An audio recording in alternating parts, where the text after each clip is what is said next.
नमस्कार। सभी अफीम उत्पादक कृषक भाइयों को मेरी ओर से नमस्कार। और हम सब के लिए प्रसन्नता का विषय है कि लंबे परिश्रम के बाद अब अफीम का हमारा फसल पूर्ण रूप से तैयार है और जो कृषक अफीम निकाल चुके हैं उनकी तौल की प्रक्रियाएं भी प्रारंभ होनी है।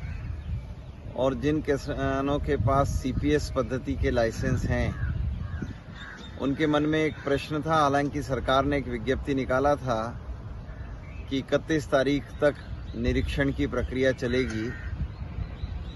निरीक्षण की प्रक्रिया के पश्चात किसान भाइयों को जो डोड़ा 6 इंच जिसका मेजरमेंट करके लाना है उसके लिए भी निर्देश लिखित विज्ञप्ति में नारकोटिक्स विभाग ने निकाले हैं।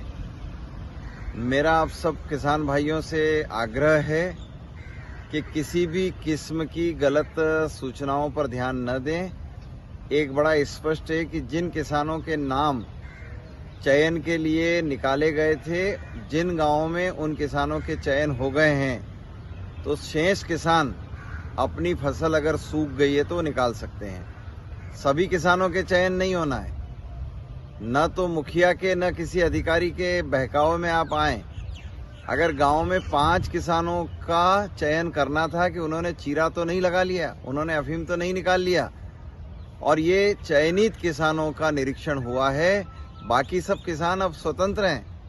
वह स्वतंत्रता पूर्वक, जैसा पिछले वर्ष आपने सूखे हुए डोड़े निकाले थे, आपको पूर्ण प्रामाणिकता से निकले हुए समस्त डोड़े भारत सरकार के नारकोटिक्स अमले को जमा करवाना है। उसके लिए वो तारीख निश्चित करेंगे। और आप, अगर आपकी फसलें सूख गई है तो आपको किसी का इंतजार करने की आवश्यकता नहीं है। आप और उन फसलों को अपने घर ले जाकर सुरक्षित रखें। जिस समय विभाग आपसे कहेगा आप वहां जाकर जमा कराएंगे। जिन गांवों में अभी निरीक्षण शेष है वो गांव कृपया निरीक्षण की तारीख का इंतजार करें। जिन गांवों में एक बार निरीक्षण टीम आ गई है अब वो दूसरी बार नहीं आएगी।